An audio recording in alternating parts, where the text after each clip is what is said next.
Bonjour à tous, nous voici dans le chapitre 5 de notre formation. Au cours des précédents chapitres, j'ai abordé tout ce qui concerne la bande image. On a vu tout ce qu'il était possible de faire à travers PTE pour la réalisation d'un diaporama créatif. À ce sujet, je voudrais apporter quelques précisions suite à quelques questions qui m'ont été posées après les premières vidéos, et ça c'est important que j'ai des retours. Je précise bien que je traite de tout ce qui concerne le diaporama créatif dans PTE et qu'il est bien évident que mes formations ne visent en aucune manière à remplacer le manuel de PTE. Donc je voulais en profiter pour vous présenter ce manuel et pour vous dire que l'initiation, bien recadrer mon initiation, ça concerne tout ce qui est le diaporama créatif. Il est bien évident que je vais faire l'impasse sur certains détails, car PTE balaye un petit peu plus large que le diaporama créatif, hein.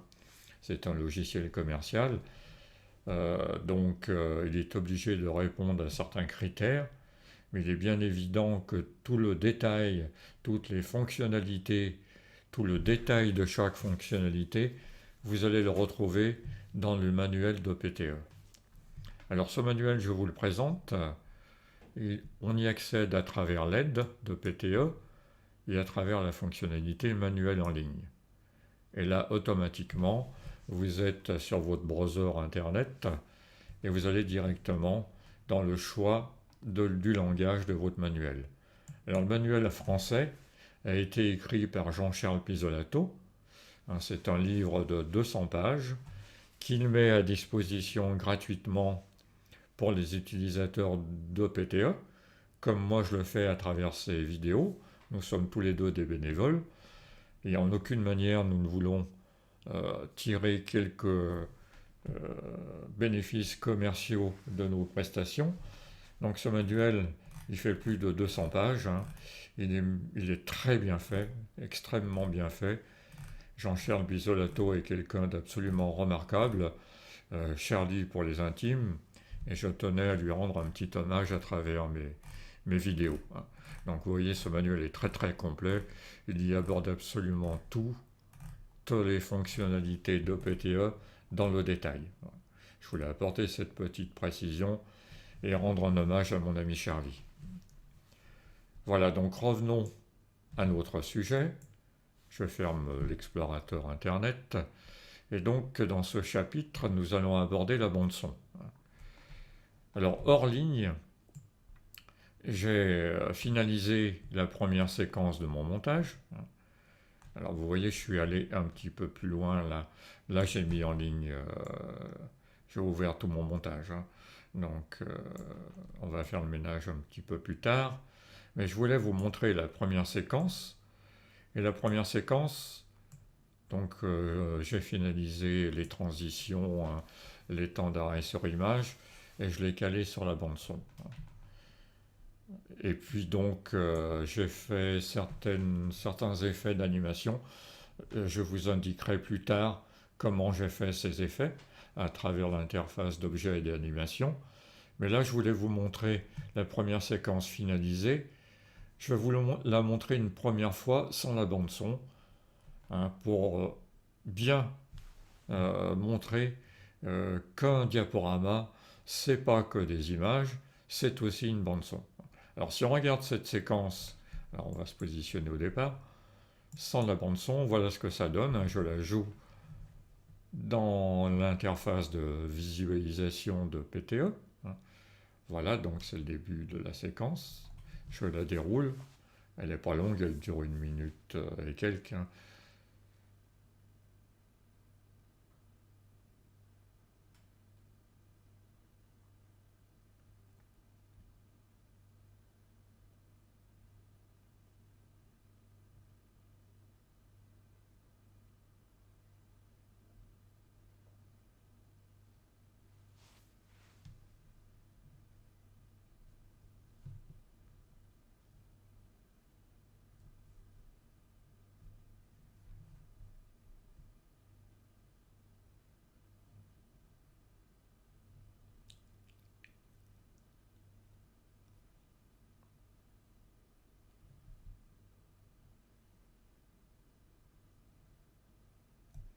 Voilà, on arrive quasiment à la fin.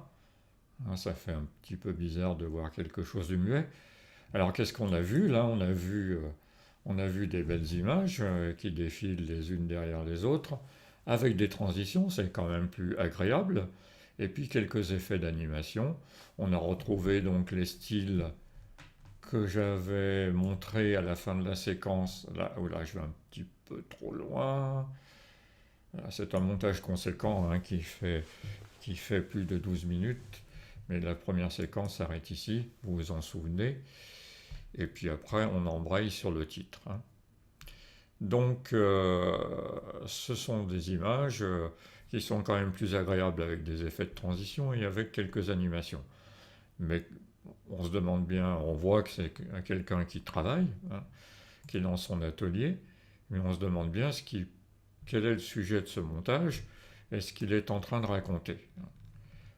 Alors, je vais ajouter la bande son. Alors, pour ajouter une bande son, voilà, on en arrive à notre tutoriel. Pour ajouter une bande son dans PTE, c'est tout simple. Hein. On va rechercher le fichier son. Alors, j'espère que je vais le retrouver. Il est là, mais ça fait un moment que je passe dessus. Voilà, ça c'est toute la bande son finalisée. Hein. Donc, on verra comment on peut la monter à travers PTE dans les vidéos qui vont suivre. Hein. Donc, toute la bande son est dans le format OGG. Il faut savoir que PTE accepte un maximum de formats son. Hein. Donc le format OGG, le format MP3, le format WAV, il n'y a pas de problème pour lui, il l'accepte parfaitement. Hein. Moi je vous recommande particulièrement le format OGG, qui est un format compressé, un petit peu similaire au format MP3, mais on dit qu'il est meilleur. Bon, mais moi je n'ai pas une oreille assez fine pour en juger, mais ça donne une taille honorable, suffisamment compacte au fichier son, et ça donne un son de bonne qualité. Alors pour l'ajouter, c'est tout simple. Hein. On va aller en mode ligne de temps, et puis on va faire glisser ce fichier OGG dans mon interface de montage, sur la table de montage. Alors il faut peut-être que je le fasse correctement, et puis là je la mets bien au début. Voilà, dans l'interface de montage de mon diaporama. Hein. Vous voyez qu'on trouve la trace son, on va en reparler de tout ça. Et puis maintenant, on va jouer le montage, la séquence 1, pas tout le montage, hein, ce serait assez pénible pour vous, avec le fichier son. Alors on va voir que ça donne tout à fait autre chose, que là le diaporama prend toute sa valeur.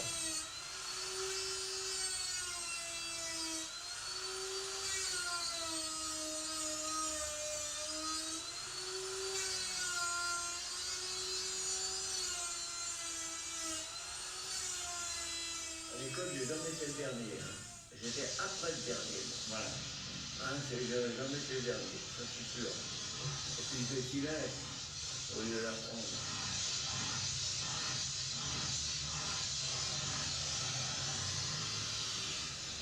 Au lieu d'écouter le maître, première sculpture. Je mâchouillais mon papier au lieu d'écrire mes devoirs.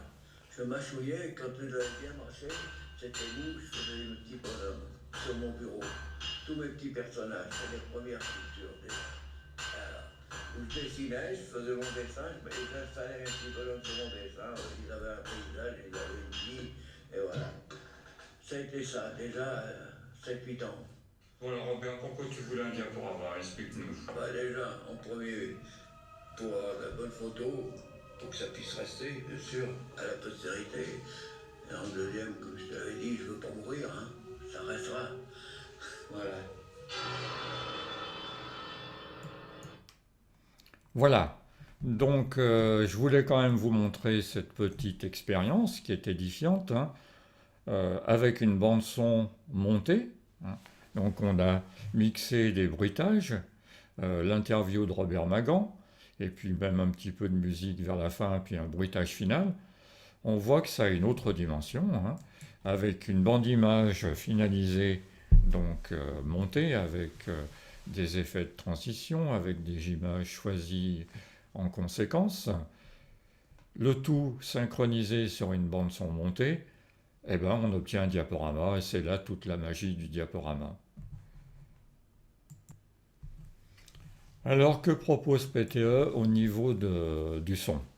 Donc comme vous l'avez vu, il permet d'intégrer des pistes, une ou plusieurs pistes son, même autant de pistes son que vous le souhaitez dans l'interface de la table de montage, hein, par glisser-déposer, on a vu, ou bien par les options du projet, dans l'onglet son, vous voyez, on peut faire ajouter un son. Hein.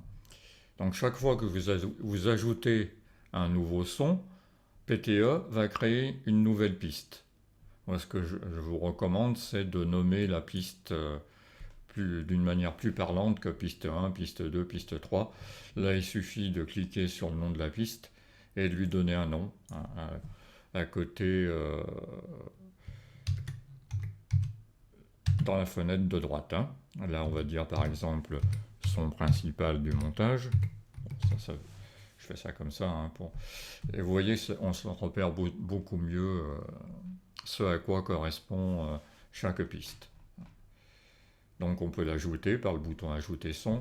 Bon, le glisser-déposer, c'est une très bonne méthode et ça permet de placer le son là, sous l'image à partir duquel on veut que ce son joue. Hein. On veut entendre ce son. Alors, PTE a l'avantage donc de pouvoir aligner à la fois les images et les pistes son. Ça, c'est un gros avantage. Il permet de faire de l'assemblage sonore, c'est-à-dire d'assembler différentes pistes son, des pistes de commentaires, des pistes de musique, des pistes de bruitage, comme on l'a fait dans cette séquence. Hein. Il permet quelques fonctions d'édition dans la version Deluxe uniquement. Dans la version Deluxe, vous allez voir apparaître ce petit bouton. Dans la version essentielle, il n'existe pas. Alors il faut bien savoir, il faut bien positionner les choses, il faut bien savoir que les fonctions d'édition sont très très limitées dans PTE. Vous allez pouvoir baisser le volume, vous allez pouvoir faire du chantage à l'ouverture ou à la fermeture, mais ça n'ira pas plus loin. Si vous voulez faire de l'édition sonore, il faut le faire, de l'édition je veux dire plus poussée, il faut le faire à travers un logiciel externe. Pour ma part, j'utilise Audacity, comme le plus grand nombre de diaporamistes. Audacity a l'avantage d'être gratuit, hein, c'est un logiciel open source, et très suffisant pour faire de l'édition sonore. Hein. Donc ce que je vous conseille, moi, c'est d'associer, comme on l'a vu dans une des vidéos précédentes, hein, d'associer vos fichiers son à l'éditeur externe Audacity.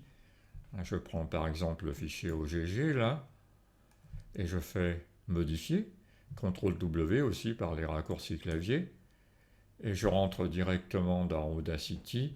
Alors je vais le réduire pour qu'on puisse le voir, voilà. Et là vous voyez, j'ai ma bande son hein, à travers Audacity. Je fais toutes les possibilités, tout ce que je veux faire pour l'éditer. Hein.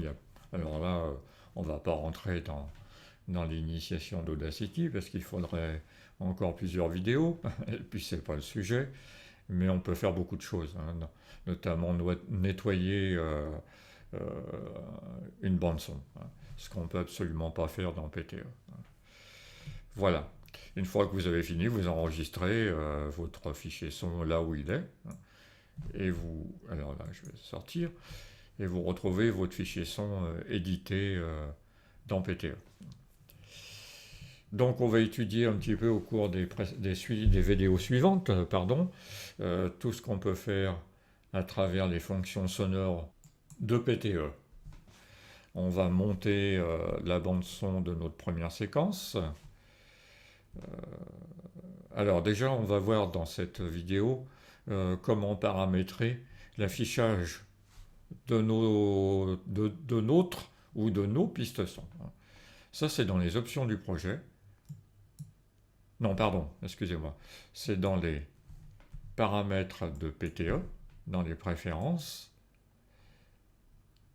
Et ça va être, je vous le donne en 1000, dans la ligne de temps. Alors là, il faut le savoir. Et là, vous allez paramétrer la façon dont vous voulez voir apparaître vos pistes son. Hein. Donc la couleur du fichier son, la couleur du son sélectionné. Alors là, ce sont les réglages par défaut. Donc le fichier son normal, il est en vert clair. Hein, le son sélectionné sera dans un vert plus foncé. La forme d'onde, c'est ce qu'on voit ici, hein, en vert encore plus foncé. Ça, c'est les couleurs par défaut. Hein. Les points clés pour les fonctions d'édition, donc de la version Deluxe en bleu, ce qu'on appelle les key points en anglais. La ligne d'enveloppe sera, on la voit ici, hein, en orange. Et puis éventuellement un ombrage, mais ça, bon, c'est du gadget. Et puis vous pouvez afficher la forme d'onde. Est-ce que vous voulez un affichage compact, comme il le propose par défaut, hein, avec les deux canaux mixés, ou bien les canaux mixés? Ce qu'on va faire nous. Et puis le volume, est-ce que vous le voulez sous forme de décibels ou sous forme de pourcentage? Là, je vous conseille de le mettre en pourcentage. Et ici, vous pouvez régler la hauteur de votre piste son. On va l'agrandir un petit peu, voilà, à 130% pour vous montrer un petit peu ce que ça donne. Je valide. Et vous voyez, donc là, je vois ma piste son avec les deux canaux. Hein. Moi, je considère que c'est mieux comme ça. On voit bien complètement notre piste son. Hein. Et puis donc, je l'ai agrandie, donc elle est un peu plus large. Hein. Voilà. Au niveau, pendant qu'on y est, hein, je vais régler complètement la table de montage. Vous voyez que ma première séquence, je l'ai travaillée. Donc, certaines images, certaines vues, pardon, employons les bons termes. Hein, je vous ai appris les bons termes, donc il faut que je les emploie aussi, moi. On voit que les images sont un peu réduites. Hein. Je vais mettre plein écran ma table de montage. Et puis toujours à travers ces fonctionnalités là de paramétrage du logiciel, hein, dans les préférences de la ligne de temps, je vais également augmenter la hauteur de mes images. Et puis on voit un raccourci très intéressant, hein, que CTRL majuscule plus molette sur les lignes de temps, ça permet donc d'élargir l'échelle de temps. Voilà. Donc on a une bande d'image un peu plus importante. Et là, je fais le raccourci clavier indiqué. Et vous voyez que c'est déjà un peu plus confortable pour travailler. J'ai une échelle de temps qui s'est agrandie. J'y suis allé un peu fort. Hein. Donc on va réduire à des dimensions juste pour me permettre de voir plus correctement mes images et d'aligner plus précisément, donc de rythmer plus précisément mes images sur ma bande son. Ça s'appelle la synchronisation et c'est une fonction importante dans PTE. C'est une des grandes forces de PTE.